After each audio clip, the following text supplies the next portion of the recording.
I'm joined by Hardeep Singh Puri, Union Minister for Petroleum and Natural Gas. Sir, thank you very much for making time for News9. And let me begin this interview by asking you a question. How has India's energy security been reshaped in last 11 years, where global markets have been volatile and neighborhood uncertain? See, I think any assessment on our energy situation in terms of where we stand today is significant, not just for the last 11 years. That's where the work was done. But I think it assumes even a larger salience and significance if you look at the last post-47 period. Why is it relevant for the larger period? I don't think there has been any point in our history before the Prime Minister assumed charge where we have looked at issues of energy with this kind of a sharp focus. Let me explain to you. Between 2006 and 16, we had another government till between 2006 and 14. We had entered into a large number of contracts which I'm having to face the legal ramifications of that, and we're winning most of them. Things came to a grinding halt. I'm not trying to lay the blame on anyone. What happened is that you entered into contracts which resulted in disputes. Dispute went into litigation, and there was a bringing the whole thing to a grinding halt. Therefore, between 2006 and 16, you virtually did no exploration and production. What is it that signifies energy security? What constitutes energy security? You must have availability at all times. You must have affordability and sustainability from our point of view. But you had a situation prior to 2014 where E&P, we were just nibbling at our sedimentary basin. It's the Prime Minister who took certain decisions after that. In 2016, we went from revenue sharing, from production sharing contracts to revenue sharing contracts. 1 million square kilometers out of our 3.5 million square kilometers, which was a no-go area, was opened up.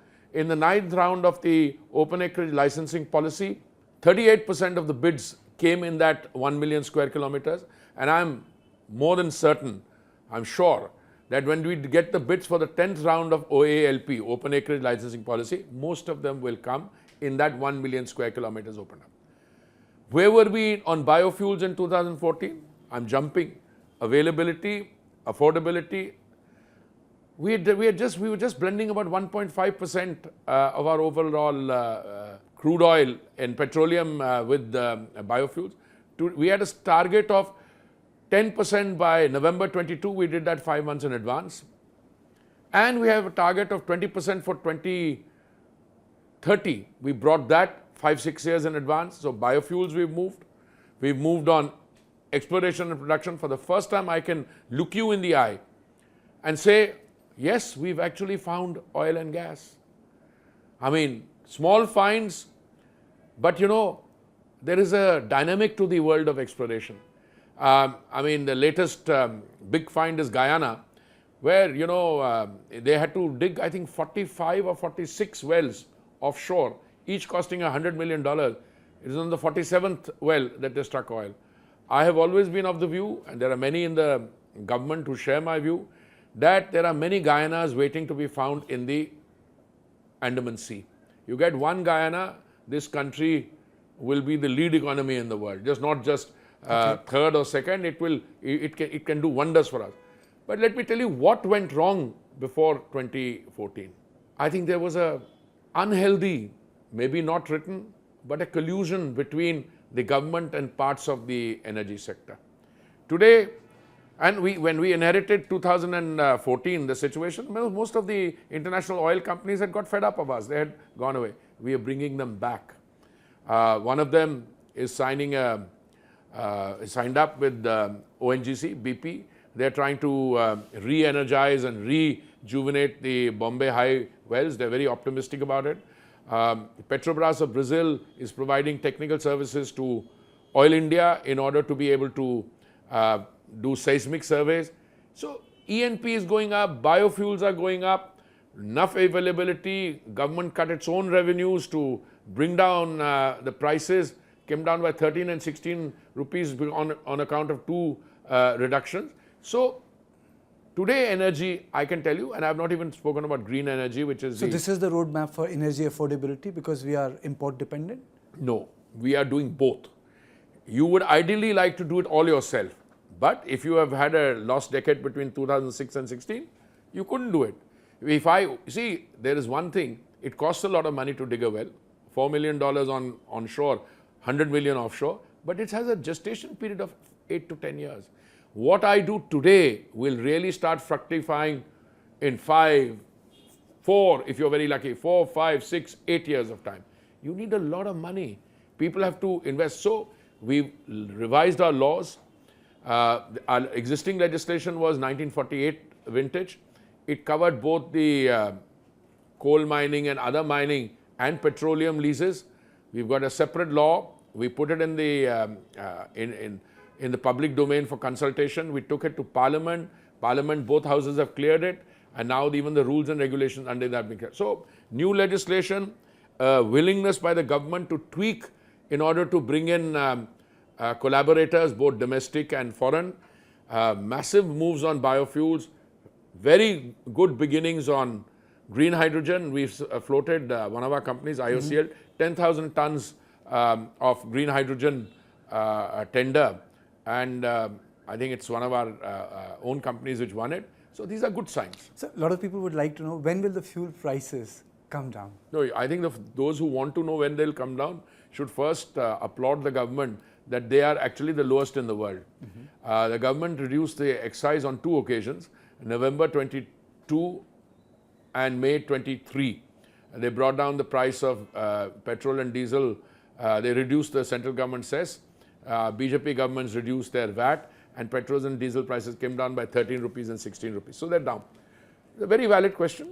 I would be tempted to ask it also. But first of all, I think we need to understand how petrol prices are determined at the bunk.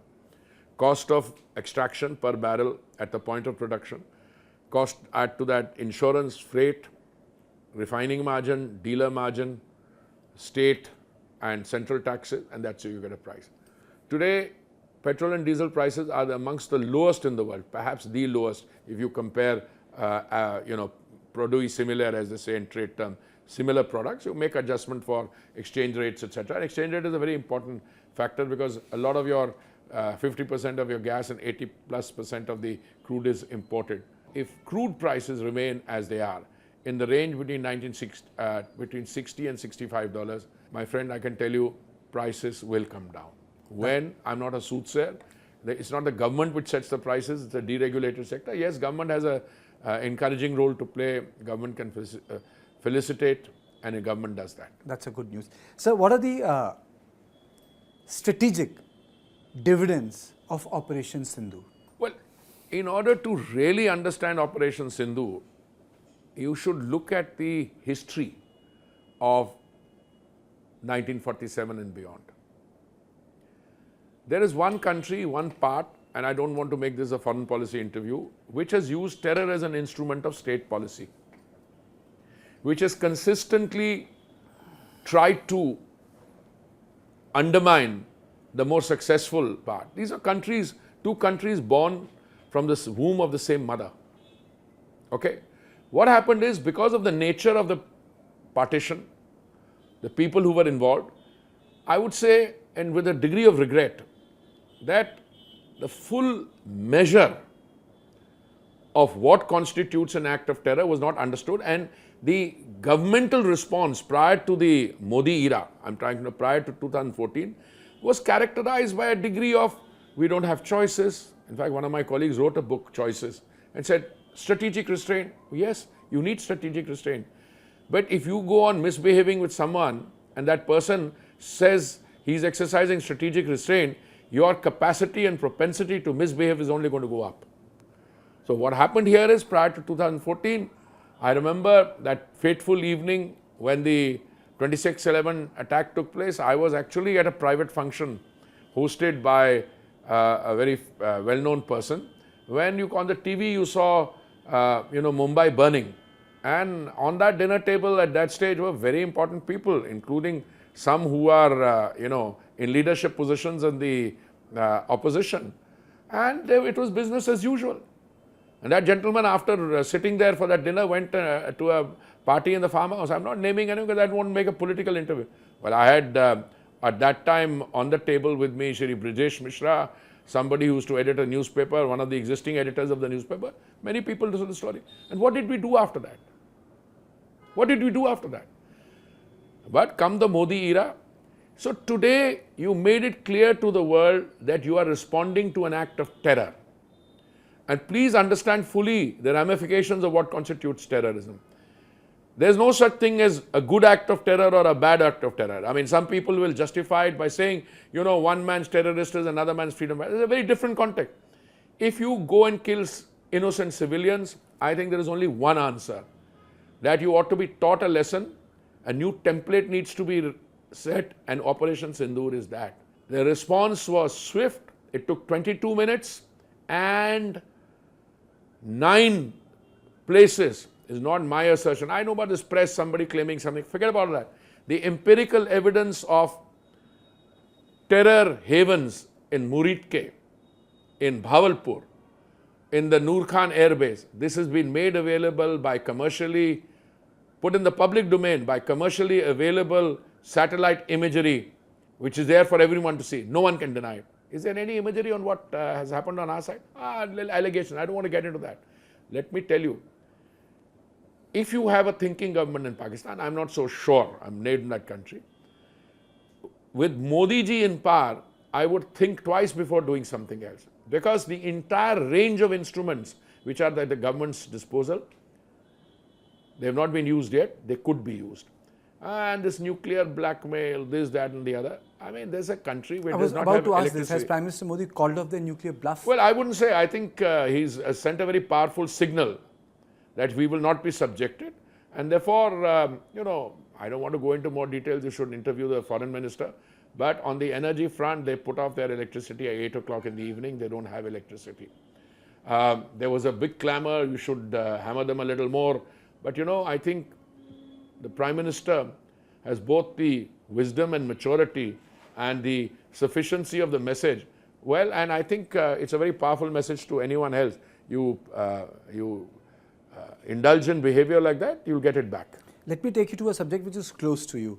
How has the delivery, the last mile delivery, improved and empowered women in the last 11 years? Oh, I think it's one of the best stories we've got. Every program of the Prime Minister, all the central schemes have women at the center. Let me start with Swachhta, the building of toilets.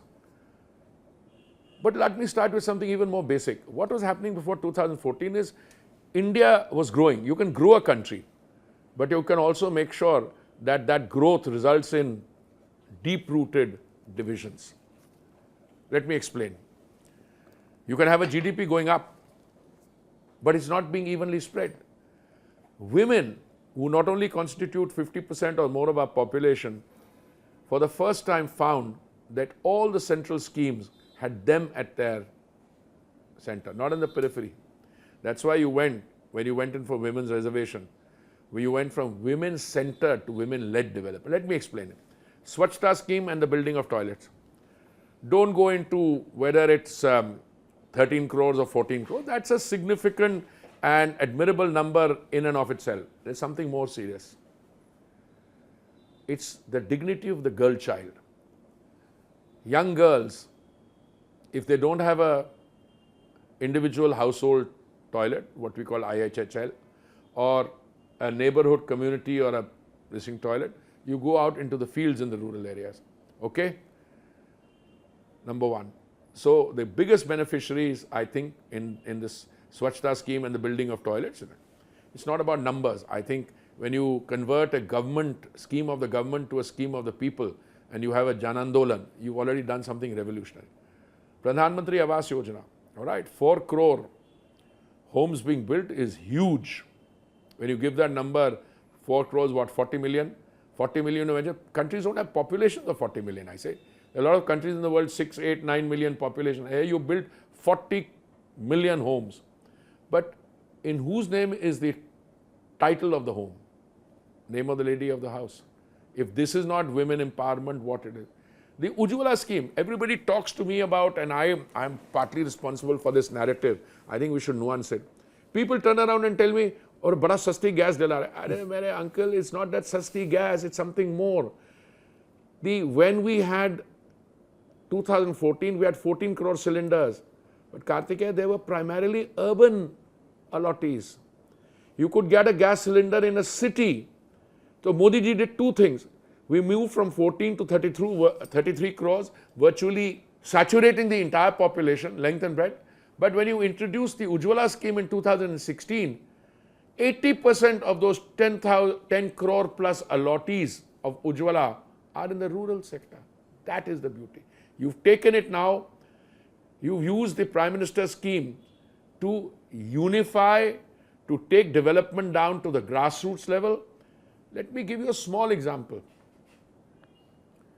Whenever we used to talk about connectivity, what was the connectivity? Railways is the only one which went into the railway. But today, every state, every district wants an airport, every state wants an international airport. Your number of airports has gone up from 74 to 150 something. Let me give you another thing. That was the preserve of the elite. For Udan, where you provided a viability gap funding for sectors or for particular areas. Now people don't even think twice when they book a seat. The railways is still the world's largest public transport provider in the world, the Indian Railways. But you look at the airports, I mean, we have been able, thanks to the Modi development doctrine, you have taken development and the benefits of development, technology. I mean, every Indian, no matter which far-flung, has got a mobile phone. If you look at the increases in internet users, if you look at the education, the startup sector, you know, how many IITs earlier, how many IITs now, how many IIMs then, how many All India institutes then, and how many now. So this is a model of comprehensive transformational development. But at the bottom of it is the most important statistic. You've taken 250 million people out of multidimensional poverty. You have a population of 140 crore, and out of that 25 crore of people who were in multidimensional poverty, the poorest of the poor, they've been lifted out. In your opinion, what has propelled us to become the fourth largest economy? It has happened under That is GDP growth. That is GDP growth. But I'm saying something more. That GDP growth is important because you've moved from 10th to the 4th position. Correct. But it's also important because your growth in the last quarter was 7.4%. And you are expected to do 6.5% plus, whereas all the other economies with which you're competing are at 2%. Of course, if you're a $19 trillion economy and you're growing at 2%, it's still a lot of money. But the third largest economy, Germany, we will overtake it. Not because we are doing well. They are just now at a much slower rate of growth. So you'll be the third largest economy, if the IMF is to be believed, in a year and a half's time from now. If you believe me, I mean, I think it's going to be earlier. But in addition to the growing of the economy and the GDP, you've done something much more. You've taken the fruits and the benefits of that development down to the last person. You see, Antyodaya and Sarvodaya, I mean, this is to take it right down to the last person. So today, the same gas cylinder, which provides ease of living, is now accessed in the farthest of rural areas. A lot of people wonder that, you know, growth, reform, fiscal prudence, and a big Labharti politics. It has all happened at the same time. How has government been able to... In fact, one is help the other. You should also talk about capex, because little capital expenditure. Listen, when we were facing... by the way, I should say, I mean, behind you I see a screen. Today, one of the highest railway bridges in the world over the Chenab has been inaugurated. Absolutely. What are we discussing? We are discussing... I mean, I have always maintained that democracies, they're the best form of government you can have. They're also the most difficult to run, because you are judged on the basis of your daily performance. Today, thanks to the kind of world we live in, not people who like me or people who support me or people who like or support the government, your record of development related activities is in the public domain on a daily basis. So today people say, oh my God, and any little thing going here Meeting and the there. deadlines? Huh? Meeting the deadlines? Not meeting the deadline, doing things before time. There was a time when I remember I was the joint secretary in the defense ministry. I had a minister who used to say, "Hey, iska foundation stone le kar dete hain." So I had to folded hand say, first get a budgetary provision, find out what timeline, find out how long it will take to contract, to bid, etc. Today, your Kartikeya Path, your parliament building, Bharat Mandapam, made in record time. Always there will be cost overruns, minor, because the international price of steel has gone up, cement has gone up, but all within the range. This is what I call development with a sense of renewed focus and total dedication. It's a generic question, but I thought I must ask this. What has been the Prime Minister's biggest contribution in the last 11 years in reshaping India? Well, you know, this Prime Minister, you can't talk of the biggest, because he has several mind-boggling. Our reclaiming our civilizational and historical pride. I mean, let me be very clear. There was a time I used to think when I was a civil servant, why are we being defensive about who we are, about Hinduism, Sanatan? Why are we being defensive? No, that pride back. Now visitors come, they visit the Ram Mandir, but I'm just citing one example because it's more current. But more than that, he's taken the economy from the 11th position. It was just before he became, it was around the 11th position, 10th position, and he's brought it to the 4th. But it's not just brought it to the 4th. It's not that I've run this race and I'm exhausted. This is momentum ongoing. You will be the third largest economy. Well before 2029, India will not only be the third largest economy, but will be the third largest economy, leaving the 4th and the 5th behind by a distance. I mean, that's my take on it. When I used to talk about a $5 trillion economy, people used to say, "Ye pata nahi kahan se aa jate hai foreign service wale bahar ke." No. Today, $5 trillion is not even a consideration. Today, all of us are talking about $7 and $10 trillion. You became 4.3. From 2014, you doubled your GDP from 2 trillion to 4.3 trillion. So, reclaiming our civilizational Heritage? pride, Yes. heritage is there. Varanasi, God knows how many thousand years is old, and you're combining it with that. That is the beauty and the greatness of India. Your GDP is growing, but it's not GDP. You're giving content and meaning to those who had been left out. You know, the Sustainable Development Goals, which the UN started, they said, what is the purpose? To take development to the farthest. Modi ji did that before the Sustainable Development Goals came into being. Those Sustainable Development Goals started in 2016 or something. If I don't remember, I'm not mistaken, or 15, 16. Modi ji had done it in 2014. All his schemes, you see, he got elected in May 2014. By 2015, June there, most of them had been rolled out, and in all incorporate the vision of what the SDGs in mind, but we have gone further. You take the fruits of development right to those who need it the most. Well, most vulnerable, the street vendors. During the pandemic, if you were working in a news studio, you would still get paid your salary. A civil servant would get his salary. A person working on the fields would still, even in a semi-feudal system, will get paid. That poor chap who used to go and borrow every day from, greedy money lenders and come and sell because the economy had come. I don't know how many people have benefited from the street vendor scheme. 68 lakhs. And it's a scheme of micro inclusion. You borrow 10,000, return it, take another loan for 20,000 and go up. And they are all now in the happy situation of having become beneficiaries of the other government schemes. So, I asked this question to you because at the time of COVID, you did a 4-hour, if I'm not wrong, Facebook Live. You know, during Operation Sindoor, fake news and false narratives really became a headache. They will. In any operation, they will. They did. So, is it going to be an important issue for us to tackle the way during the time of COVID when you see? Did Let's those first of all, there is something called narrative. There's something called nuanced narrative. There's something called false narrative. There is also something called PSY operations. I think we are too close to the event. I have full confidence. that including my distinguished friends in the fourth estate who went a little overboard, that whoever did that overboard going will realize where you have to correct, etc. And I can tell you, you have a very good story. The military operation was a spectacular success. The narrative came in, individuals, this, that and the other.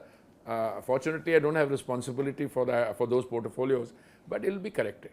Let me bring you to a subject which is close to you. In last 10, 15, 20, 30 years, Vidarbh used to be part of a regular coverage whereby, there would be a news story that so many farmers committed suicide. So how has ethanol blending prevented it? And how was this thought about? First of all, if you don't hear about, I don't want to say that the problem, agrarian distress issue has been solved. I'm not saying that. But today, what the Prime Minister has done for the agricultural sector is good. But today, I'm only going to answer before we conclude this part. We have given over 1 lakh crores to the Indian farmer thanks to the ethanol blending program. I'm merely saying that. Baki, higher prices for MSP, the kind of false narrative, you're talking about false narrative on Operation Sindhu. What about the false narrative on the domestic agricultural sector? I've never come across, people sat with me in the cabinet and when the farm laws came, said, Kamal hai, badhiya ho gaya. 3 days later, went topsy-turvy. You know whom I'm referring to, I won't take the name. Believe me, with this Prime Minister, 11 years of solid development at the center and that work he had done in Gujarat, he's been at the governance over 22, 23 years if I'm not mistaken. Today, the country has confidence. Our development is anchored in firm policies. During the COVID, I skipped this because we were going too fast. We had many choices. A lot of people said, "Arey, ye bhi bant do, wo bhi bant do." Wo bhi kiya. I mean, something like 81 crore people are getting handouts under the Prime Minister Garib Kalyan Anna Yojana. But we chose, instead of handouts, we chose the method of capital expenditure. Capital expenditure will, essentially in infrastructure sector, capital expenditure will result in money not going wasted, not pure consumption, and yet you can feed your consumption.